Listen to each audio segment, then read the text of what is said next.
Greetings, booktubers, and welcome to Sunday Comics.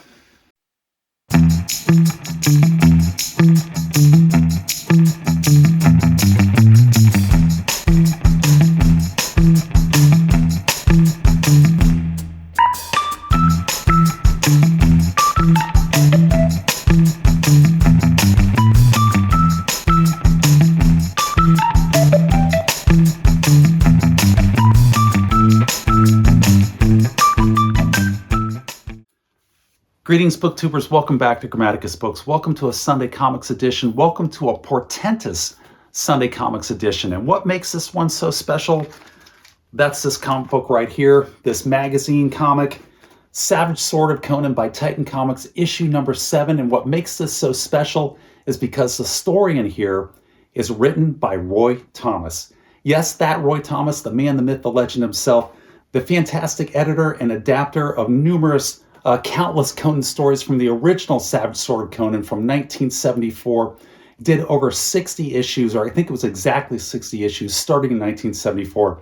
And here, 51 years later, Roy Thomas has been brought back by Titan Comics. Thank you, Titan Comics.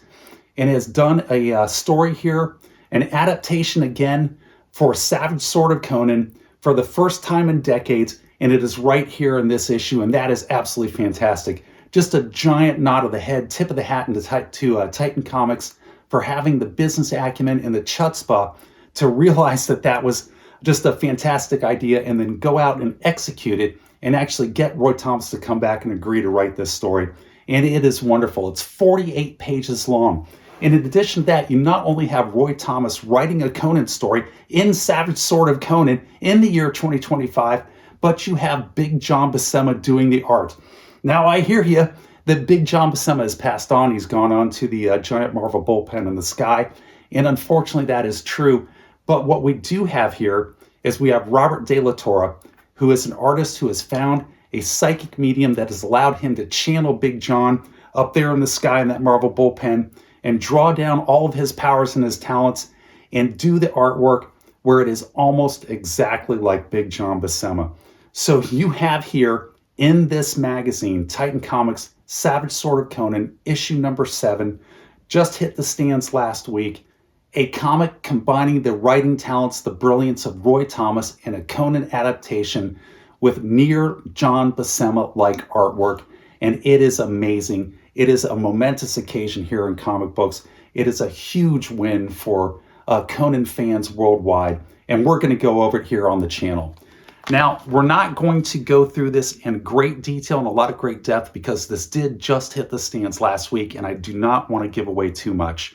So I'll give you just a basic overview of what the story is, what the adaptation is by Roy Thomas, show you some of the artwork, and then I encourage you to go out and buy this comic book yourself. It's $7. It's a no-brainer if you're a Conan fan. You have to buy this comic book. But before we get into it, I do have one bit of old news I need to take care of. Last week on Sunday Comics, I spoke about this one right here, The Mighty Thor, issue number 407 from 1989, and I made a rather egregious error in that video that I need to correct at the end of this video. So if you want to hear me grovel and do an apologia and then come up with a bunch of lame and weak excuses as to why I made that error, stick around to the end of this video and I'll do that. But okay, now let's get back into it. Let's get into this fantastic magazine here. On the front, you've got a cover by Horley, very well done. It's from the story Mark of the Beast, which is the name of the story here by Roy Thomas.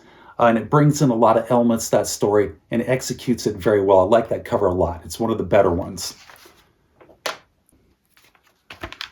Cover page for Mark of the Beast, and then your first splash page. Fantastic, fantastic stuff.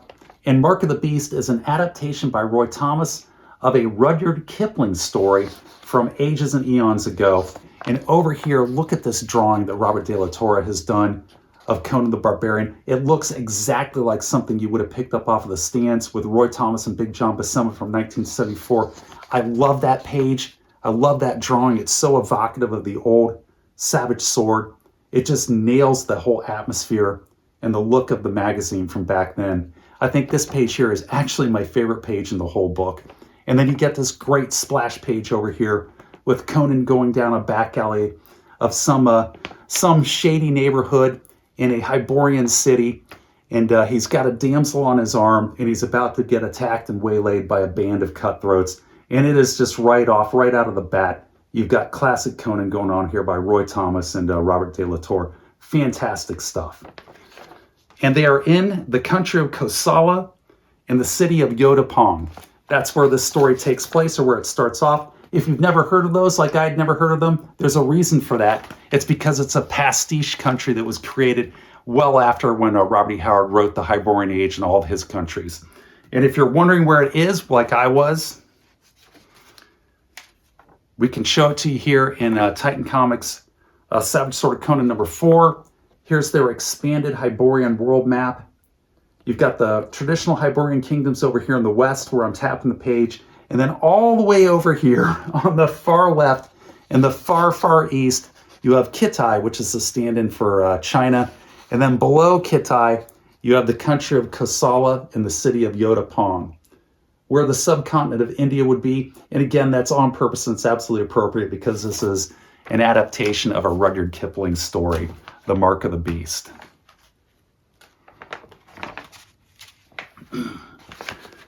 So back into it, Thomas and Robert de la Torre deliver on that promise from the opening splash page, and you get your bar fight here, not bar fight, you get your street fight in the darkened back alleys of Yodapong. And it's fantastic stuff. Just look at that artwork. Look how well it looks. Look how consistently Robert de la Torre is able to recreate Big John Buscema. Just everything from the poses, from the inks, from the shading, to the perspectives, how he uses his panels going in and out. I mean, it is absolutely perfect. Now, I do have one minor quibble with the art, and I do have one minor quibble with the story as well, which I will get to here at the end.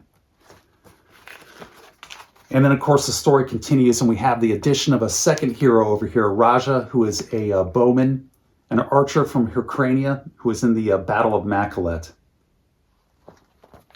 And they wind up both escorting the young damsel to the palace in Yodapong down here. Very well done.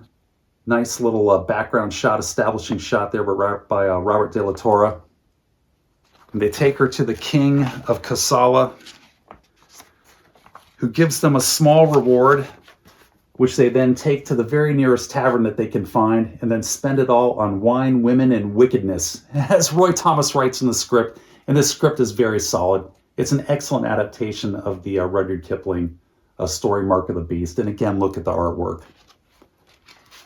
At this point, the story takes a little bit of a turn, and it goes from your typical Shadizer the Wicked, thieves' tale of thieves and brigands, and then it goes into a bit of a supernatural bent. And you have the start of the supernatural story going here.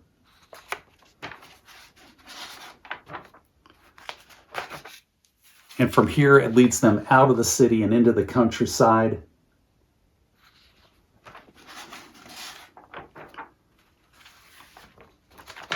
Down here in this panel, you get a little tie-in with the original stories with a sign of Jebel Sag.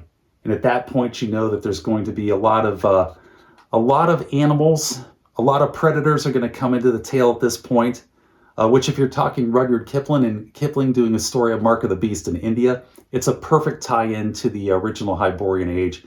A little bit of a brilliant bit of writing there. Brilliant piece of writing to adapt that by Roy Thomas. And then you move into the second half of the tale with the other antagonist that you're introduced to here in the tale, which I will not give away, especially since this magazine just hit the racks last week.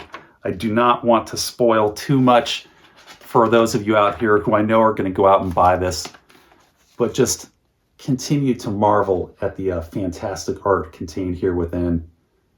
And the story, I assure you, is very good. It's a very solid story to go with the artwork. You are getting your qualities. You're getting a quality story, and you're getting all of your $7 worth for this magazine here. And again, you got the supernatural spin on the story, the supernatural back half. And it's 48 pages long. I mean, they didn't just bring in Roy Thomas and Robert De La Torre to do a quick bait and switch on a 4 or 5 page, a short vignette. They went for a full story, a full-length Conan story, self-contained story here in this Savage Sword number 7, and it is excellent. So that wraps up the Conan tale. The other tale that you get in here, you get a short tale because you run out of pages. Almost the entire magazine was devoted to Roy Thomas and Robert De La Torre, as it should be. But you get a Breckenridge Elkins tale, which is the 12th labor of Breckenridge Elkins.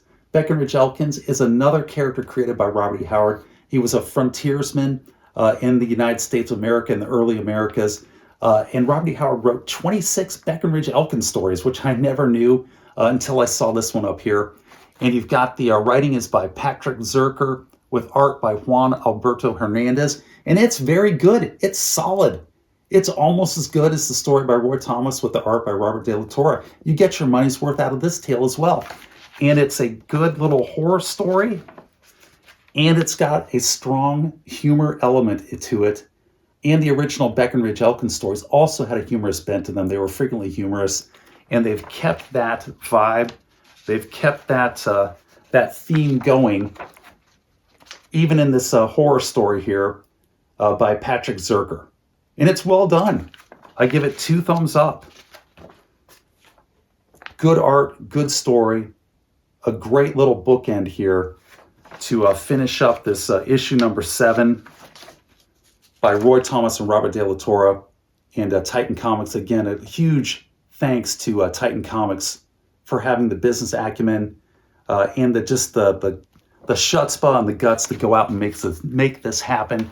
A brilliant move on Titan Comics' part. And that is issue number 7. So what are my minor quibbles with it? Now, these are minor quibbles. I give this magazine a 10 out of 10, easy 10 out of 10. I highly recommend it for anybody who's a Conan fan. If you're a Conan fan, this is an excellent buy. You will not be disappointed. My minor quibbles, though, my minor quibble with the artwork is that Robert De La Torre tends to use a lot of black ink backgrounds. He goes very heavy on his black inks, and it makes for a little bit of a dark paneling in a lot of his panels. And if he didn't do that, if he just used cross-hatching, some line work, I think it would lighten it up and make it a little bit better. Again, that is a minor quibble, but I did want to bring that out. The quibble that I have with the story by Roy Thomas is it's a fantastic story. It's a great adaptation. I love how he worked in Jebel Sag into it from the original Hyborian tales in the Hyborian Age with Robert E. Howard. But they set this in the fictional pastiche India country of Kosala. And I think that if Roy Thomas had set this in a more traditional Conan setting, a more traditional Robert E. Howard setting, like on the high seas with the Zingaran privateers or the Baraccan pirates going through the Isles on the high seas in his schooner or his galley, that would have been a fantastic setting for it. Or in the dusty streets of Stygia and the temples of Set, that would have been a fantastic setting as well. Or on the far western fringes of the Aquilonian Empire in the Pictish wilds and sort of a follow-up to Beyond the Black River, I think that would have just hit it out of the park. This is a 10 out of 10, but if Roy Thomas had done that, if he had used a traditional Robert E. Howard Conan setting, I think they would have took that knob on the amplifier and cranked it up to 11, and it would have just been an epic tale. It's excellent. I give it 10 out of 10. But I do kind of wish that they had set it in a more traditional setting. I think that would have just knocked it out of the park with a grand slam home run. And if they ever bring back Roy Thomas to do another story, and I really hope they do, I think that would be a fantastic idea if they can convince him to do it and get him to come back and write another story. Man, wouldn't that be great if they could have him do the setting in a traditional Robert E. Howard country setting and motif for the story. Absolutely fantastic. So that's my review here of Savage Sword of Conan, Titan Comics issue number 7. It's on your stands right now, $6.99. Highly recommend it. It is an absolute can't miss, and you will enjoy it if you like Conan the Barbarian. So this gets us to the back half of the video here in my Apologia for my screw-up, my misstatement here on issue number 407 of the Mighty Thor. Actually, not a misstatement. I just messed it up. What did I do? What was my screw up? Well, here on the title page where they were crediting the artists and the creators, they've got Joe Sinnott with finished art. Now, finished art typically means inks, but it can usually mean a little more than inks. And I mistakenly credited Joe Sinnott, who is just a legendary inker at Marvel Comics, with not only doing the inks, but with also doing the pencils. That's not correct. The pencils were done by Ron Frenz.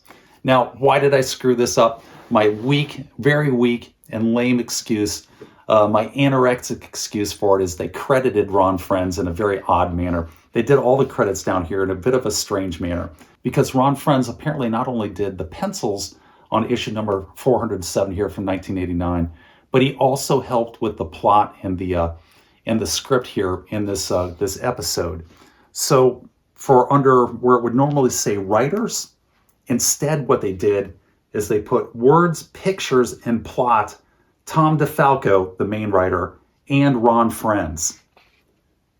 Very strange. And when they put pictures, I naively took that to mean that they collaborated on it and they were just doing word pictures because it would usually just say pencils. You would have writer, pencils, inker, and then color and lettering. But instead you have words, pictures, and plot, Tom DeFalco and Ron Frenz, and then finished art instead of just inker with Joe Sinnott. If they had put inker over here, that would have clued me in. But between the two of them, it misguided me. And I made a rather egregious error and did not credit Ron Frenz with the pencils. So why did I not recognize Ron Frenz as the main penciler here on Thor from Marvel Comics? It's because I've never heard of Ron Frenz. How could I never hear of Ron Frenz? Well, because Ron Frenz didn't start working for Marvel until late 1984. He started working on Kazar. And in 1984, late 1984 and 85, I had gone out, I was at university, and I was getting ready to then join the military, which I did subsequently not long after that. And then I was at military bases, and then I was at overseas at military bases until almost 1991, right up until December of 1990. And I had very limited or no access to comic books at that time. So at this time when I'm out and I'm out of country doing all this stuff, I'd never heard of Ron Frenz because he had just come onto the scene. And when I came back to the States in December of 1990 and then started looking at comics for the first time there, probably halfway through 91, he was a completely new name to me. And at that point, in my opinion, Marvel Comics started its downhill slide. They went into a lot of questionable business practices that in the long run really damaged the brand and damaged the quality of Marvel Comics. And it all starts in the early 1990s. And as I'm looking at these questionable business practices, and at some point here, I'll do an entire rant video on the slide of Marvel Comics. But in my opinion, that's when it started. And I gave up on comics at that point. And so I never really learned who Ron Frenz was. And I picked this up last month just on a whim when I was at Half Price Books. And it's a fantastic comic book here. They were still making, Marvel Comics was still making quality comics in the 90s. They had their occasional hits. They had their lines, their story arcs that were very well done, but they were going slowly downhill, starting in the early 90s, and then they had their crash in the late 90s. And then you have a whole nother set of ills that takes place and occurs in the comic book industry in the 2000s. That's a whole separate issue from their business decisions from the 1990s. But again, it affected them negatively as well, and it's ongoing. But I do think that it's on the comeback. I think that pendulum is starting to swing back. I hope it is. But that's my rather weak excuse and explanation as to why I missed Ron Frenz. And with that, I'm going to wrap this one up. I've talked long enough. And I'm going to say take care, be safe, and I will catch you guys next time.